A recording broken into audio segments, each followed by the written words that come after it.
And it's the saying that we've all heard, I'll believe it when I see it.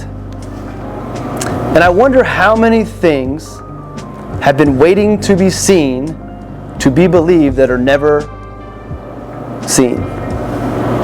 And the reason for it is because the saying is wrong. You'll see it when you believe it, is how it should be. When you believe in it, you will end up seeing it. You can never see it if you don't believe in it. And it all comes back to the power of believing, which comes back to our mind. And the beauty of it all is we have the ability to control that mind.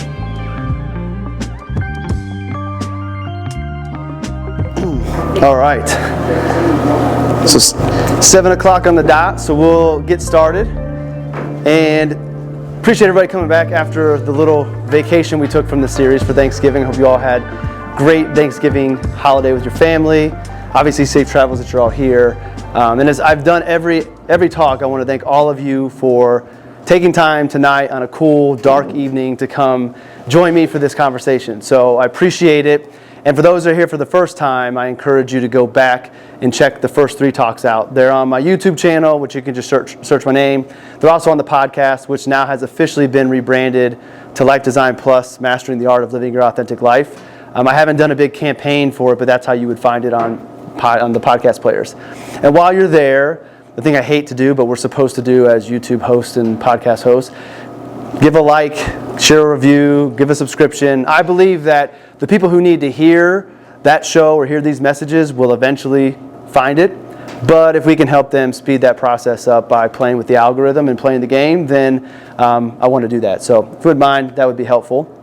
And I always want to thank Tristan, and Jeremy's not here, but for opening up Geist Coffee once again. So as I've done the last 2 weeks, I'm going to point you over to the menu, and I'm going to recommend, I like the cold brew. The Nitro Cold Brew is where I usually go. So I want to encourage you to come back during regular hours, support Geist Coffee. It's a great environment. It's one of my favorite places to be. And just come back because they've been so great to me to let me do this here and support them during regular hours. So I've got to figure out what next week is going to be. It might be the donuts or something. That's what Silas's favorite thing is. And then also I want to thank Morgan once again for documenting these evenings. She's done a tremendous job with the photos. And I just got the video from the last one, and it's awesome. So thank you for coming every Wednesday to do this with me. And it's great to have you along on my pursuit to document this. And it's also a lot of fun to be a part of yours because I know this is just the beginning of your photography career, which is exciting. So with that, I want to kick things off with a realization I had in the second talk, Finding Your Authentic Life. And I don't know how I was able to be delivering the talk and then have my mind working in the background and come up with this connection. But it's a really important connection. And for over 1.5 years, I've talked about the importance of aligning your spirit, mind, body, and money. And I know that it's important. I've experienced it. But I've never been able to actually verbalize or put into words how that connection works and why it's so important. I just was operating off of this belief that I had, and I wasn't going to budge from it. And in that talk, it clicked. I figured out the words to describe how they're all connected. And I don't want to go through the whole lineup of spirit, mind, body, and money. I want to talk about the spirit and the mind part, because I think that will illustrate why tonight's talk is all about the mind. Of that formula of spirit, mind, body, and money, the mind is the only one that gets its own talk. Everything else has been bigger picture. And there's a reason for that.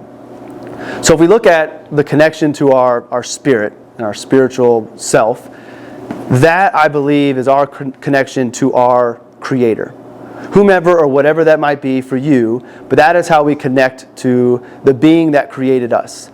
That created us for a purpose, that gave us talents and gifts and skills that we can bring to this world that no one else can do like we can to complete and make the world a better place. And that connection comes through our heart. That's why our passions are something that we love.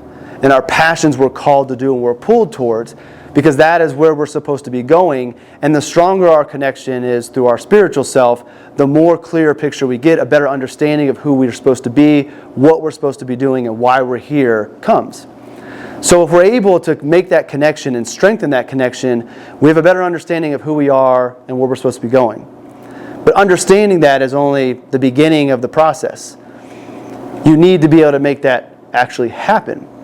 And the way you make that happen, the first step of bringing that to reality, has to flow through your mind. Your mind has to believe that this vision that you have is possible. If you can believe it, you can achieve it.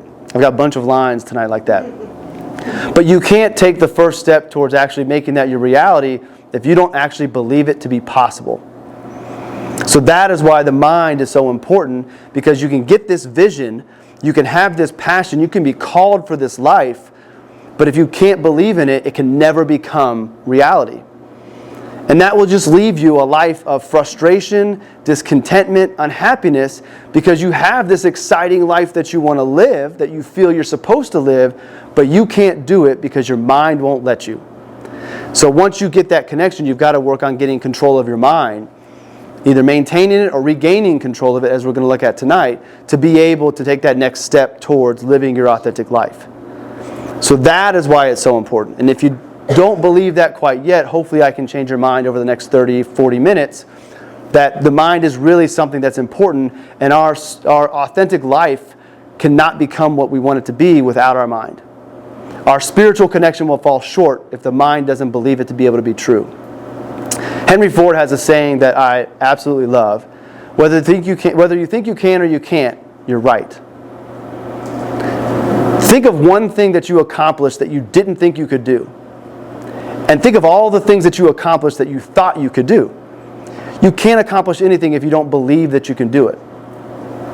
And again, that all goes back to your mind. Your thoughts create your reality, which creates your perception, and your thoughts can actually bring the life that you want to you. And I have some examples in a little bit that I'll share with you on it. So, I'm sure we've all heard of the actor, or know who the actor Jim Carrey is. Ace Ventura, he played Andy Kaufman, Fire Marshal Bill, if you're old enough to remember In Living Color. Jim Carrey was not always the superstar actor that we know him to be today. He came down from Canada in the 90s as a comedian, wanting to break into Hollywood, moved to LA, and struggled as a comedian. Had a hard time getting by, making ends meet, but he believed that he was going to be a famous actor. His goal was to be a rich, famous actor. You know, what your goal wants to be, like, that's up to you. His was to be rich. He was motivated by money. He wanted fame and he wanted success. And he believed in himself. He believed in himself so much that he wrote himself a $10 million check. And in the memo line it said, "For acting services rendered." Put this check in his pocket, carried it around everywhere that he went, continued to practice his comedy, continued to believe in himself. And if you listen to him tell the story or read it in other places, he had his affirmations. He had this strong belief that would not allow him to stop and allow him to continue and persevere through the ups and downs of being a comedian. And slowly, one by one, his shows started to have more people come to them. And then they sold out. And then he got on In Living Color. And then he was Ace Ventura, The Mask, which, a synchronicity moment. Silas, what movie did we watch last night that you asked to watch? The Mask. So he asked to watch The Mask the day after I wrote this talk where I'm highlighting Jim Carrey, which I just think is not a coincidence. So another moment of synchronicity to share with all of you. So The Mask, and then he gets his first big break on a big movie, Dumb and Dumber. That was the movie that catapulted him from, up and coming to a star. Does anybody want to guess what his paycheck was for Dumb and Dumber? You already know it. You already know where I'm going with this. $10 million was the check that he got from Dumb and Dumber that catapulted him up. There is no way he earns a $10 million paycheck if he does not believe in himself all the way. His mind brought that to become his reality. Now, his mind was a part of it. Now, he put in the work. He did the reps. He worked hard. He did the things he needed to do. So it wasn't as if he just wrote this check and walked around and boom, one day $10 million came to him. That's not how it works. The book The Secret would make you think that because they glamorized it. The mind has to be followed up with actions, and that's what Jim did. I'm talking about me. No, I'm not talking about you. You're going to make tonight hard. So he gets his 10 minutes. So I wasn't a part of the negotiations. And I don't know how exactly he came up with 10 million. He may have asked for 12, the studio may have said 9, and they settled on 10. But I guarantee you, had he wrote 11 million, that's what he would have got. Because that desire to earn that and that vision he had was so ingrained in his mind that it pulled it to him. It brought it to him. And I know that sounds far-fetched, but it's what happened. And it's documented. You can go check it out. There's an author by the name of Napoleon Hill who wrote Think and Grow Rich. A really, really good book. It's all about mindset. A lot of people highlight that as a book that they read that really impacted them on the way they approached their business and grew and had success. But he says that whatever man's mind can conceive and believe, it can achieve. And Napoleon Hill wrote this back in, I think, like the 30s and 40s. So this is not a new quote. So maybe Jim's story doesn't pull you in enough. I think it's pretty cool and not a coincidence of the way it played out. But he had this mindset that would not give up, and he would keep on going, and he believed in himself so much that he brought that reality to it. And mindset's a very important thing, which makes me think of Kobe Bryant, the Black Mamba. He's known for having the Mamba mentality. And his Mamba mentality he created midway through his career after a tough time of some stuff he got in trouble off court, and he lost a lot of fans and people were doubting him, and he came back with this new image of being the Black Mamba, which was a killer on the court, but this mentality that was built on 5 pillars. And the 5 pillars are fearlessness, relentlessness, passion, resilience, and obsessiveness. I got them out of order. Obsessiveness, then resilience. I don't think the order matters. But those are his 5 pillars. And those 5 pillars created the Mamba mentality, which led him on the court to winning multiple championships, multiple MVPs, Olympic gold medal, All-Star Game MVP, dunk contest, all of these great accolades, and becoming one of the best players to ever play the game. I would say Michael Jordan is 1A, because without Michael you don't have Kobe, but Kobe is 1B. And I want to hear LeBron talk. So 1A, 1B. And Kobe, I would say, is my favorite player, which might be a surprise to my parents because Michael Jordan was it forever. But what Kobe did off the court after his career ended is what separates him from Michael Jordan to me and why I like him more. And you might want to discredit his mentality and what he was able to accomplish on the court because he was 6'6", 220, God-given talent to play basketball. But there are a lot of 6'6" guys who are 220 with God-given talent to play basketball that will never touch the level of success that Kobe had in the game. 99.9% of guys will never touch what Kobe Bryant was able to do. And the difference is the mindset. He watched film, he did the work, but it's the mindset that separated him from everybody else. And Michael Jordan had a similar mindset. So you can't discredit the mindset and the ability that the Mamba mentality did and what it brought him, because he took that off the court after he retired. And you can look at the success and the level that he was able to reach in a variety of different areas, bringing the Mamba mentality to his life. You look at his parenting and the relationship he had with his daughters. He was a girl dad through and through, and you could see it on his face that he absolutely loved his daughters and loved being with them. And he was obsessive about being with them and being present with them. If you listen to the interviews that he gave, he didn't half-ass being a dad. He was all in on it, just like he was on the court. He coached his daughter, and the teams that he coached became great teams. He brought his Mamba mentality to be a coach, and he instilled it in the girls. And there's a story that I love that in one season, his girls got beat by another team. And then the next year, they beat that team by like 50 points. They ran it up, because that's how competitive he was. But he brought that mentality to the girls, and in 1 year's time, this team that beat them, they smashed. So he brought it to coaching. He brought it to investing. You might not know, but Kobe Bryant was a great investor. The big investment, I don't know the numbers, I should have looked it up, but he invested in Body Armor, which is like a sports drink, way early on. And what he made from that is what a lot of investment managers never make in their career. He was very good at investing, and he did the same thing. He would cold call people to learn more about their companies, learn more about investing. He took that research he did on the court, and he did it for investing. He did it in writing. He has a series of books that he wrote. But for years before he started writing books, he was writing commercials and hooks and jingles that no one knew about, taking that Mamba mentality to writing. And finally, he took the Mamba mentality to film. He, after he retired, wrote and helped direct a animated short called Dear Basketball. and he won an Oscar in his first short. It's not coincidence that he had all this success across everything he did, because it was all going back to his mindset, which controlled his mind. He had absolute control over his mind, and he brought everything that he wanted and desired to him. So how do we create our own Mamba mentality? I think the ingredients are different for all of us. Maybe we steal from the 5 pillars that he had and kind of go from there, but we can all create our own version of a mentality that we want to keep, that keeps us focused and going forward and keeping us in control of our mind. And it's important to keep control of our mind because of a quote that I like from John Alston, which says, if you don't control your mind, someone else will control it for you. Which is a scary thought. We talked about earlier, are you writing your own story? Do you have the pen that writes your life story? Or is somebody else writing it for you? And this is not that far removed from that concept. There's an idea of this thing called the collective conscience. And there are 2 versions of it I want to hit on.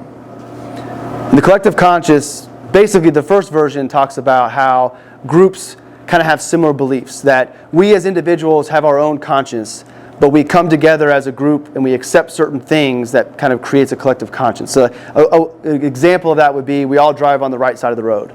No one questions that. We all just buy into that's what we're supposed to do, and we do it. We stop at red lights. We sing the national anthem before sporting events. There's gender roles that we just accept.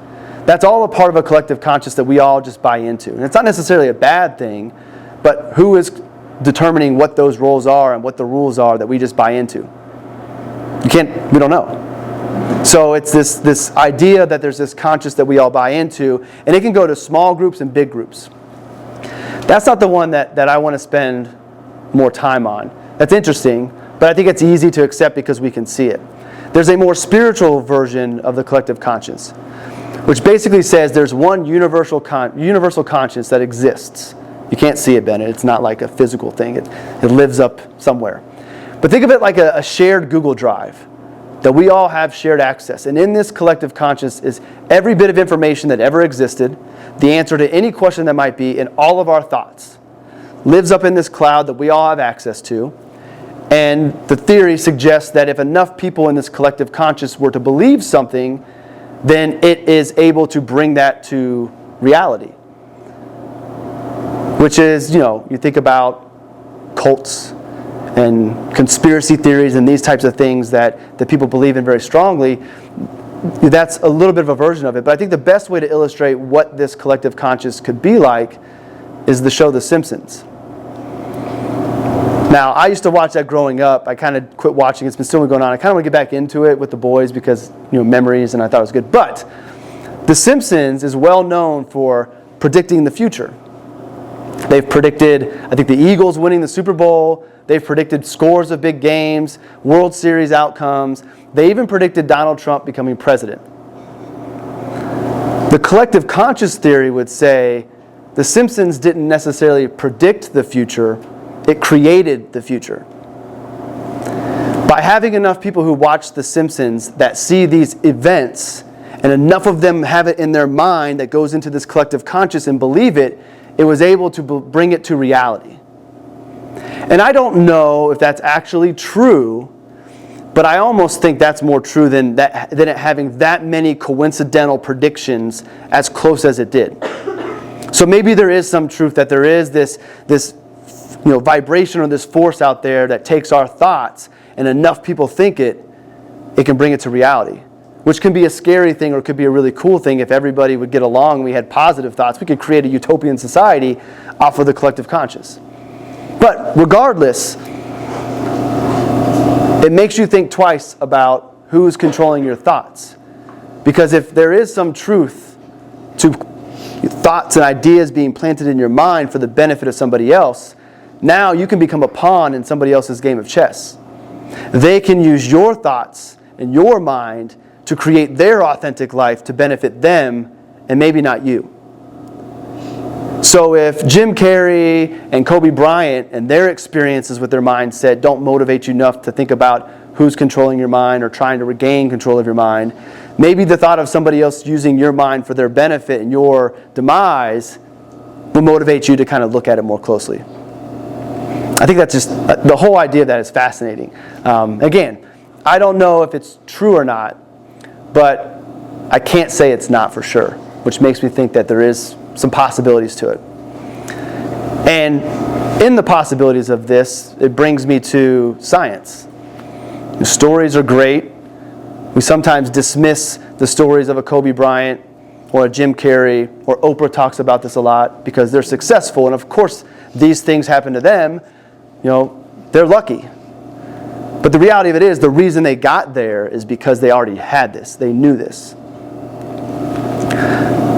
So there's this science called quantum physics, which quantum physics just basically it's the study of breaking everything down to its most fundamental level, which is energy. That everything that exists is broken down to frequencies and waves and vibrations. And our brain, our eyes take this in, our brain takes these vibrations and put it together to see the images. But everything can be broken down to energy. And this is where the law of attraction comes in. The energy that we put out is what we attract. This is where we see the overly optimistic, happy, positive people just always seem to be lucky and things happen to fall their way. And the negative person always has the bad thing happen to them and they just can't seem to break that cycle. And if you see yourself in that situation where it's the negative always happening to you, I know it may feel disingenuous for somebody to tell you your mind is bringing that to you. You need to change your thoughts because in that moment, there's no way that could be. It's bigger forces working against you. But I would challenge you to say, give it a try. Because what do you have to lose? Worst case scenario, you're cursed. And even if you think nice things, you have bad things continue to come to you. So you're in the same situation you were if you just kept being negative. But the positive of it, the reward, is you realize that your mind really does control more of your reality, and you can use your mind to get yourself out of this negative situation. And the way you do that is just start focusing on the little positives that you can find. In every situation, there is a positive. There is a silver lining. You might have to look hard, but there's something to look at. You think about losing a loved one. Where's the silver lining in that? Well, the silver lining may not lie in the loss of the individual, but it was the time that you had with them. It was the experiences. It was the memories. So if you pull your attention towards that, now you're focusing on a positive. You're lifting your energy, and now you might see something else positive. And maybe that red light that always is red light for you is green, and now that's a positive. And now they start stacking, and all of a sudden, you're experiencing more positivity in your life than you were before, all because you shifted your thinking. And then you become converted and you're always optimistic, and now you're the lucky one. Maybe that doesn't happen, but I'm willing to bet that if you are in that negative situation and you shift your thinking in your mind, you will start to go over to the other side and you'll see it happen. But going back to quantum physics and the law of attraction, there's science that states that your mind and the thoughts will attract to you what you put out there. There are plenty of studies out there. There are people that this is all they do. And I love the fact that there's some science that backs up this theory that I came up with and these things I think, because now there's concrete evidence that there is some truth to it. There's a concept or a study called neuroplasticity. And neuroplasticity says that we have the ability to rewire our brains. We think that our brains are what they are and we can't change anything. So if we are a negative person or we think one way, that's just who I am and that's how I'm always going to be. Well, neuroplasticity shows you that that's not true. You can rewire your brain. You can rewire the way you think. You can rewire the way you see the world through actions, through changing the way you think and going through it. But neuroplasticity says that you can change your mind. You can change the control of your mind. For those of you that are new, this is the time I go restart my camera so I don't lose anything. So a short intermission of pushing the button again. All right, it's back on. It's back on.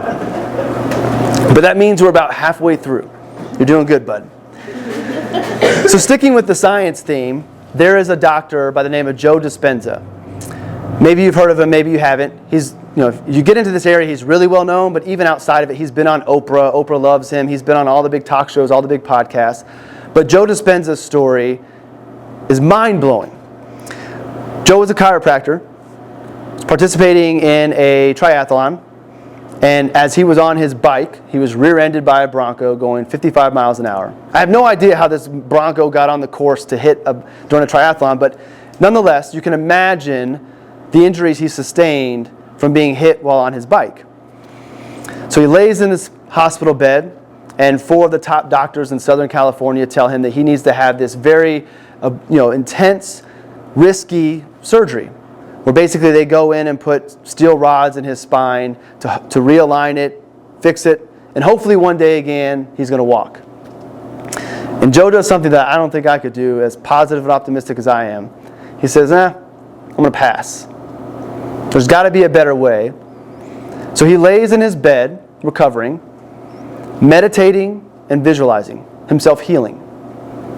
All he did. And in 9.5 weeks, he's back up on his feet. And 3 weeks later, he's training again.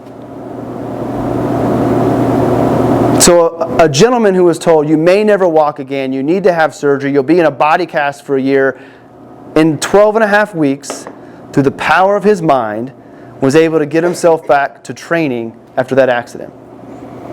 And the first time I read it, I said, that's got to be bullshit. Excuse my French. No way.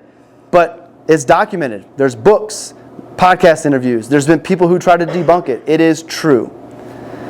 So when I look at that, if the power of the mind can heal you to that way, like not even just like heal a cold, but fix your spine to where you can walk again. And if you see him on shows or see him walking around, you would never know he had that experience. And I wonder if maybe Joe's experience is a miracle.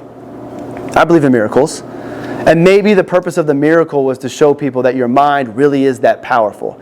Maybe we don't all have the ability to lay in a bed and heal broken bones through our mind and meditation and visualization. But we can use our mind to get us to a different place, to find our authentic life and bring it to us. Like, to me, that's less intense than healing yourself. So maybe all of that power lies within us, but we all don't have the ability to use it to that level. Because that's got to be some very intense meditation and some very intense visualization and some very strong mind to keep out the negative thoughts.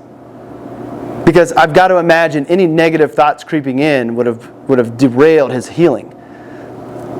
So he's a fascinating person to interview and read. One day I hope to have him on my podcast. Joe, if you happen to hear this, let's talk.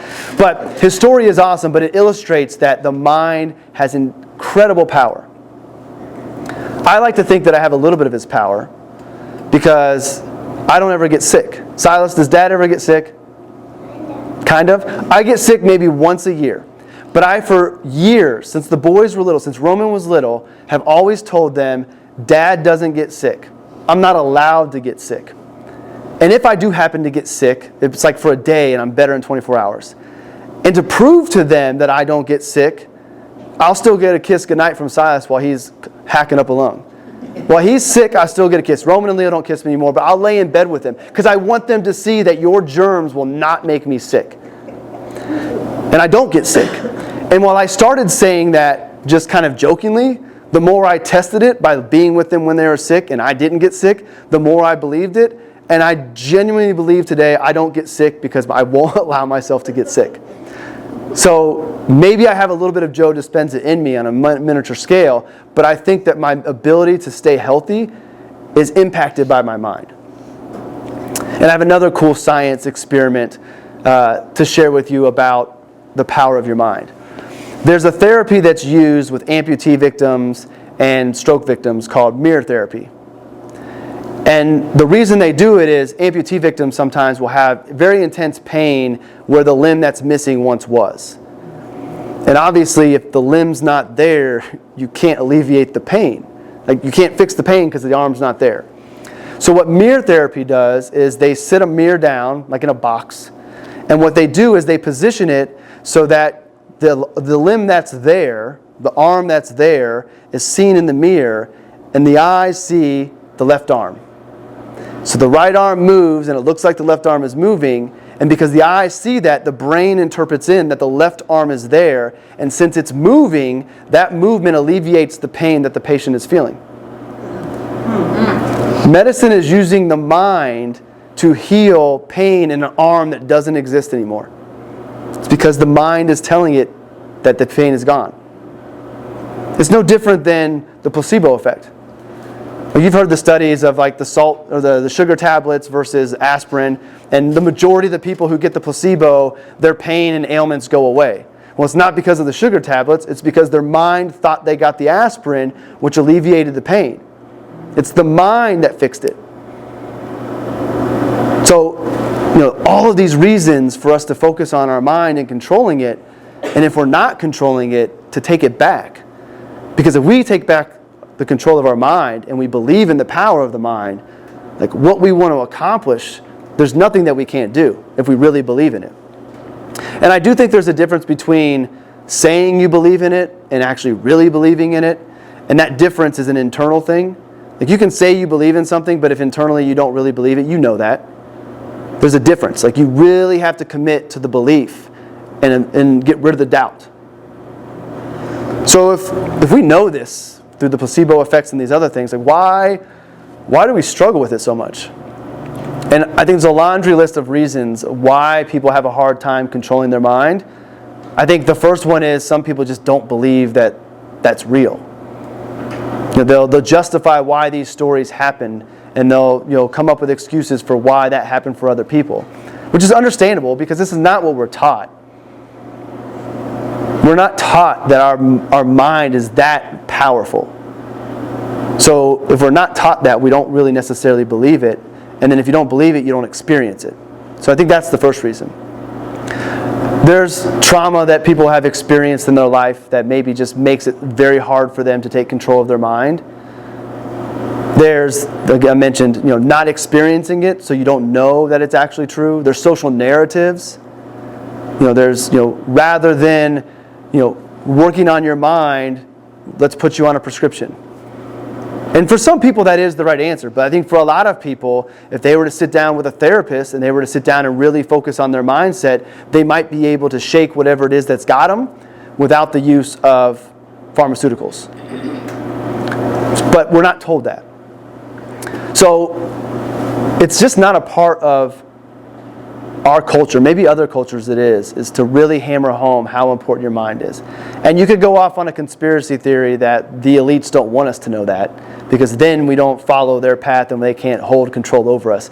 I don't necessarily want to go down that path because that's low energy and low frequency, and I don't even want to go there. But you could go down that route.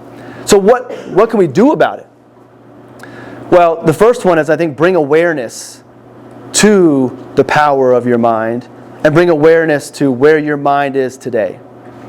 Are you controlling it? Are other influences controlling it? And are you okay with those influences? I think it's perfectly fine to have influences. Like Joe Dispenza and the things I'm reading, there's influence on my mind and thoughts that come from that. So it's not like I have to be 100% control. I need to have majority vote of my mind and take in things from other people. But are you in control? Who's in control? And just understanding that. And then believing in the power of the mind. If trauma is a part of it, maybe getting professional help and seeking out a therapist would be a part of it as well. I'm glad that today, there's more talk about mental health and that's more acceptable and people are talking about it more, because that might be the answer that some people need. They need that help. They just can't do it on their own. Journaling would be a great exercise, because then you can go back in time and see when different things in your life happened, how you received them, how were you feeling, and understand more about your mind and how it works, because the more you know about how it works, the more you can do what you need to do to bring it in alignment. And I think the final thing I would say is choosing to be aware of how you receive what happens to you in life. When life's events happen, good or bad, we initially have a reaction. And those reactions are usually emotional, and it's out of our control. It happens so quickly we can't. But we can be present enough to understand that we're reacting and come back to that moment and slow down and make a choice. Choose, how are we going to receive this event? And usually it's the negative events that we want to focus on. This bad thing happened to me. Am I going to let it move me in a direction of negativity, or am I going to realize that the person who cut me off and flipped me off is probably just having a bad day and there's no reason for me to get mad? That's their problem, not mine. And now I've calmed that reaction that might spiral me out to have a bad day and brought me back central, and I'm in good shape. So just being able to choose, how do you receive? Life happens to you, but you have the option to choose how you react and how you receive it. So those are some things that we can do. But like the first couple of talks, I don't have a formula for you to give you a good way to work through it, other than bringing awareness to you and giving you some things to think about and to identify where your mind lies as of today. Now, the truth of the matter is, you've already known this, and it's been in front of you for a very long time. I'm going to cheat now because I want to make sure I get these quotes right. What I wanted to do, like I mentioned, if you believe you can achieve, and I talked about, whether you think you can or you can't, you're right. There's these quotes that have been around that we often recite, but we recite them, I think, without really believing them. It's just things we say, but not necessarily things that we believe. So I went back and found a bunch of different quotes over the years that maybe you've heard of, or you've heard a similar version of them, that just talk about the power of mind that's been right in front of your face. It's almost like if you've ever heard about the Illuminati and the people who think the Illuminati exists, and like the signs that they're supposed to make. Like they say that the Illuminati throws these signs in our face, showing us that they're there, even though none of us believe it. Handshakes that the athletes do. It's craziness. But it's kind of the same thing here. These phrases and these sayings have been in your face your whole life, and they date back to the Bible. So the first two I have are in the Bible. So in Philippians chapter 4, verse 8, it says, "Finally, brothers, whatever is true, whatever is honorable, whatever is just, whatever is pure, whatever is lovely, whatever is commendable, is there any excellence, if there's anything worth of praise, think about these things." Now, I didn't go through and get anybody else's interpretation, but when I read that, I think, focus your thoughts on the positive, good things. Think about those. It didn't tell you to think about the negative things going on. Find the good things, think about that. And I'll be honest, I didn't go read the next verse, so maybe there's something that tells me that, but I don't need it. I'm taking my context to tell my story. It's in the Bible. The mind is powerful. Control your thoughts. In Romans chapter 12, verse 2, "Do not be conformed to this world, but be transformed by the renewal of your mind, that by testing you may discern what is the will of God, what is good and acceptable and perfect." So, renewal of your mind. Lots of things that could mean, but it's going back to your mind. And so this is in the Bible. Long, long time ago this came. Paulo Coelho, who's the author of The Alchemist, one of my favorite books I've mentioned before, you have two choices: to control your mind or to let your mind control you. And I didn't go into your mind controlling you because I don't have enough thoughts on that quite yet. But if your mind is controlling you, that probably means someone else is controlling your mind. So we did touch on that with the collective conscious and who's controlling your mind. Gandhi said, "A man is but the product of thoughts. What he thinks, he becomes." Kind of like Ford's quote. Marcus Aurelius, who I happen to have tattooed on my arm, is a great Stoic, says, "You have the power over your mind, not outside events. Realize this and you will find strength." So this quote isn't about creating your authentic life and using your mind to get you there. That's just about you control your thoughts. And your thoughts control how you receive things in the life that you have. And you will be stronger by controlling your mind because you can control how you receive things. Just a couple more. Earl Nightingale, he's got a bunch of great quotes. And I think that's like maybe 30, 40s, like a long time ago. Control your thoughts. Decide about that which you think and concentrate upon. You are in charge of your life to the degree you take charge of your thoughts. And Nightingale is kind of tied in with Napoleon Hill. Like they're giving, like the blueprint to how to do this are in books. Like these books should be taught in school, but we don't. Like if I could wave a magic wand, there would be a class in every grade on mindset and just ingraining this into kids about the power of your mind and what that means. And it doesn't have to be, talking about Jim Carrey, but just that you need to have confidence. You need to believe in yourself, and you control that. Don't let other people control your mind and take that away from you. As you gain control of your mind, you gain control of your life, and you gain control of your time. It all works together. Frederick Lentz. And the final one, you must learn a new way to think before you can master a new way to be. Marianne Williamson. And I like that one because as I think about if we're pursuing an authentic life, maybe the life that we're not currently living, you can't get there until you think about a new way and master that life. So that ties back to you've got this vision that you've received through your spiritual connection that you feel in your heart. The only way you can get to that version of yourself is beginning with your mind. So I'll end with one final saying, and it's the saying that we've all heard, I'll believe it when I see it. And I wonder how many things have been waiting to be seen, to be believed, that are never seen. And the reason for it is because the saying is wrong. You'll see it when you believe it, is how it should be. When you believe in it, you will end up seeing it. You can never see it if you don't believe in it. And it all comes back to the power of believing, which comes back to our mind. And the beauty of it all is we have the ability to control that mind. So either you're controlling it today or you're focusing on regaining it. But if you get control of your mind, you get control of your life. And you get to dictate where you go in the life that you get to experience. So last week, feedback was Q&A would add to the experience. So what do you guys think? What are your thoughts on mindset, questions, comments? What you got, Adam?